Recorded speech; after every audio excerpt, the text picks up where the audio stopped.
ఇంటి కోసం తీసుకొచ్చే నెలవారీ సరుకులు వెంటనే ఖరాబ్ అయిపోతున్నాయా, పురుగు పట్టి ఉన్నాయా? అయితే ఈ ట్రిక్ ఫాలో అవ్వండి. ఎన్ని రోజులైనా సరే మనం తీసుకొచ్చే కిరాణా సామాను లైక్ వంట దినుసులు ఏవి కూడా ఖరాబ్ కాకుండా, వాటి ఫ్లేవర్ చెడిపోకుండా ఇప్పుడు వండినా సరే మనకి అదే టేస్ట్ వచ్చేటట్టుగా ఉంటుంది. Welcome to Saranya vlogs. Please like, share and subscribe to my channel. మన ఆడవాళ్ళకు ఉండే వంటగదిలో అతిపెద్ద సమస్య ఇదిగో ఇలాగేనండి. ఇంటికి తీసుకొచ్చిన ప్రతి వస్తువు పురుగు పట్టిపోతుంటుంది. పాతకాలంలాగా కాదు కదండి. ఇప్పుడు ప్రతి వంట వస్తువు మనం ఉపయోగించేది ఏదైనా సరే మందులతోటి పండిస్తారు కనుక వాటికి స్థిరత్వం అన్నది చాలా తక్కువ. చూడండి, నేను తీసుకొచ్చిన ఉప్మా రవ్వ, ఇవి శనగలు, అవి పెసర్లు ఎంతలా ఖరాబ్ అయిపోయాయి అని అఫ్కోర్స్ ఈ వీడియో చూపించడానికి అవి అలా పెట్టేశాను అనుకోండి. సో ఇప్పుడు అది మొత్తం తీసేస్తున్నాను. అండ్ ఈరోజు మనం కిరాణా సామాన్ తీసుకొచ్చాము. సో వీటిని ఈజీ ప్రాసెస్లో ఎలా స్టోర్ చేసుకోవాలి, అది స్టోర్ చేసుకునే విధానం బట్టి మనకి ఎన్ని రోజులైనా అది ఖరాబ్ కాకుండా ఎలా ఉంటుంది అన్నది చూసేద్దాం రండి. వీడియోని చివరి వరకు చూడండి, అస్సలు స్కిప్ చేయొద్దు. చాలా ఇంట్రెస్టింగ్ టాపిక్స్ అండ్ ఇంట్రెస్టింగ్ టిప్స్తో సహా నేను క్లియర్గా చెప్పడం జరుగుతుంది. సో ప్లీజ్ నా ఛానల్ని లైక్, షేర్, సబ్స్క్రైబ్ చేయండి. మీరు ఇచ్చే ఒక్క లైక్, ఒక్క షేర్, ఒక్క సబ్స్క్రైబ్ బటన్ నాకు ఎంతో ఎనర్జీని ఇస్తుంది. సో ఫస్ట్ ఏంటి అంటే వాటన్నిటినీ కూడా మనము షాలో ఫ్రై చేయాలి. అంటే 2 కడాయిలు ఇలా స్టవ్ మీద పెట్టేసుకోవాలి. సో మనం తీసుకొచ్చింది ఒక్కొక్కటి. ఇప్పుడు ప్రజెంట్ నేను శనగపప్పు తీస్తున్నాను కదండి. సో శనగపప్పు మంట మీద ఎక్కువగా మంట పెట్టొద్దు, మాడిపోతాయి. సో ఒక దాంట్లోనేమో శనగపప్పు, ఒక దాంట్లోనేమో పల్లీలు కొన్ని తీసేసుకుంటున్నానండి. ఫస్ట్ ఇంపార్టెంట్ టిప్ ఏం పాటించాలి అంటే గిన్నె పొడిగా ఉండాలండి.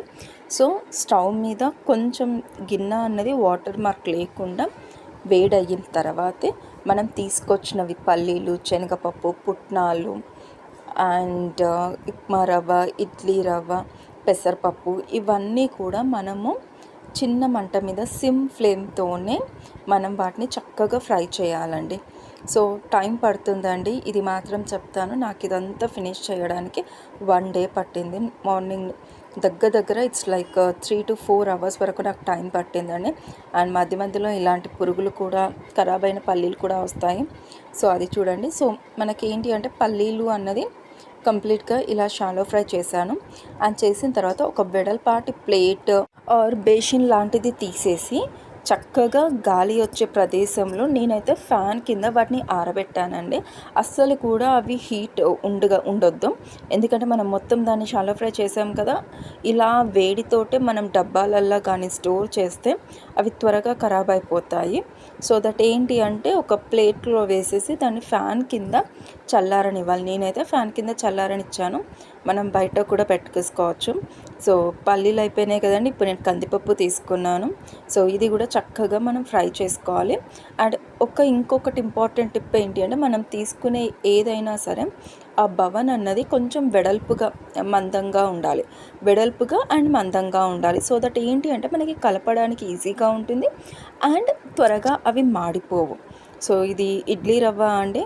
అండ్ మీలో ఎంతమంది ఇడ్లీ రవ్వ, ఉప్మా రవ్వకి డిఫరెన్స్ ఈజీగా కనిపెట్టగలరు? నాకైతే ఇప్పటికీ అది క్వశ్చన్ మార్కేనండి. సమ్టైమ్స్ కన్ఫ్యూజ్ అయిపోవాల్సి వస్తుంది.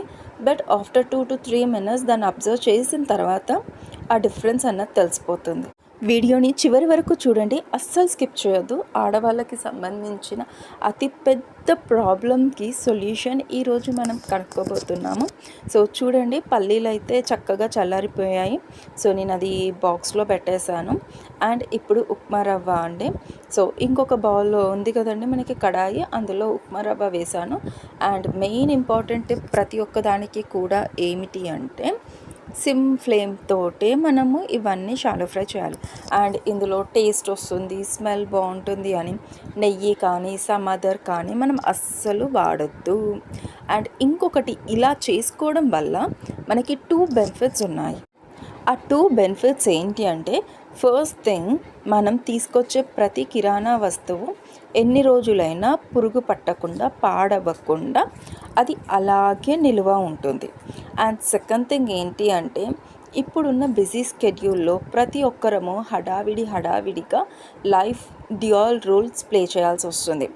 హౌస్ వైఫ్స్ అండ్ జాబ్స్ అన్నవి చేయాల్సి వస్తుంది.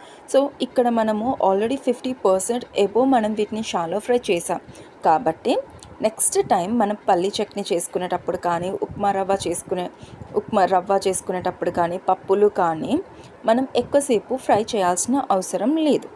అది వెంటనే మనము ఆల్రెడీ ఇక్కడ మనం షాలో ఫ్రై చేసాం కాబట్టి డైరెక్ట్గా దాన్ని మనం కుక్ చేసుకోవచ్చు. సో ఇది చాలా అంటే చాలా టైం సేవింగ్ టిప్ అని కూడా నేను చెప్పగలను. మన వీడియోస్ చూస్తున్న మీ అందరికీ చాలా థ్యాంక్స్ అండి. అండ్ ప్లీజ్ సబ్స్క్రైబ్ చేసి నా వీడియోస్ చూడండి. అండ్ ఫర్దర్గా మనకి కిచెన్ టిప్స్ కానీ ఫుడ్ ఐటమ్స్ కానీ అండ్ డెకరేటివ్ ఐటమ్స్ కానీ ఇంకా మనీ సేవింగ్ టిప్స్ కానీ మన ఛానల్లో ఫ్యూచర్లో 1 by 1 రావడం జరుగుతుంది. సో దట్ ఏంటి అంటే నాకు మీ అందరి సపోర్ట్ అనేది చాలా ఇంపార్టెంట్. సో ప్లీజ్ నా ఛానల్ని లైక్, షేర్ అండ్ సబ్స్క్రైబ్ చేయండి. మీరు ఇచ్చే ఒక్క లైక్, ఒక్క సబ్స్క్రైబ్ బటన్, ఒక కామెంట్లో గుడ్, ఓకే, సూపర్ అని ఇచ్చే చిన్న కామెంట్స్ నాకు ఎంతో ఎనర్జీని ఇస్తుందండి. మనం ఫ్రై చేసుకున్న ప్రతిదీ కూడా ఇలా నేను ఫ్యాన్ కింద ప్లేట్స్లలో కానీ బేసిన్లలో కానీ వేసి వాటిని చల్లారబెట్టాను. సెకండ్ ఇంపార్టెంట్ టిప్ ఏంటి అంటే ఇవన్నీ కూడా పూర్తిగా చల్లారిపోవాలి. కొంచెము కూడా వేడిగా అన్నది ఉండొద్దు. సో ఇది చల్లారడానికి మినిమం 2 hours అయితే పక్కా పడుతుందండి. 1 to 3 hours అయితే పక్కా పడుతుంది. అందుకే ముందే చెప్పాను టైం టేకింగ్ ప్రాసెస్ అని. కానీ మనం తెచ్చుకున్న వస్తువు ఖరాబ్ అయిపోయి పురుగులు పట్టి ఉంటే అది మనకి బాధే కదండి. అండ్ ఇలా చేయడం వల్ల పురుగు అన్నది పట్టదు. అండ్ నెక్స్ట్ థింగ్ ఇంకొకటి ఏంటి అంటే వీటిని మనం సెకండ్ టైం యూస్ చేసేటప్పుడు కూడా మనకి ఆల్రెడీ మనం 50% వీటిని కుక్ చేసాం, ఫ్రై చేసాం కాబట్టి మనకి నెక్స్ట్ టైం అది ఆ 50% అనేది మనకి టైం రెడ్యూస్ అవుతుంది. అండ్ వీటి ఫ్లేవర్స్ కూడా ఏమీ చేంజ్ అవ్వదండి. సో ఇది అయితే నాకు చాలా అంటే చాలా యూస్ఫుల్ అయిందండి. మ్యాక్సిమం నేను ఇలాంటి ప్రాసెస్ యూస్ చేసే మన కిచెన్ ఐటమ్స్ అన్నీ కూడా నేను స్టోర్ చేసుకుంటాను. బట్ లాస్ట్ టైం తీసుకొచ్చినప్పుడు కొన్ని బిజీ వల్ల నేను అవన్నీ షాలో ఫ్రై చేయలేకపోయాను. సో దానికి రిజల్ట్ అయితే ఇలాగా పురుగు పట్టిందండి. బట్ దాన్ని కూడా నేను వేస్ట్ చేయను. మన నెక్స్ట్ వీడియోలో దాంతో మనం ఏం చేస్తామన్నది కూడా నేను మీకు క్లియర్గా చెప్తాను. మీరు మీ కిచెన్ ఐటమ్స్ అన్నీ ఎలా స్టోర్ చేసుకుంటారు, వాటిని ఏ విధంగా మెయింటైన్ చేస్తూ ఉంటారు, రండి కామెంట్ బాక్స్లో మాట్లాడుకుందాం. నా వీడియో మీకు ఇన్ఫర్మేటివ్గా ఉంటే ప్లీజ్ ఒక్క లైక్, ఒక్క షేర్, ఒక్క సబ్స్క్రైబ్ బటన్, మీరిచ్చే ఒక్క సబ్స్క్రైబ్ బటన్ మన ఫ్యామిలీ గ్రోత్కి చాలా ఇంపార్టెంట్ అండి. Please like, share and subscribe to our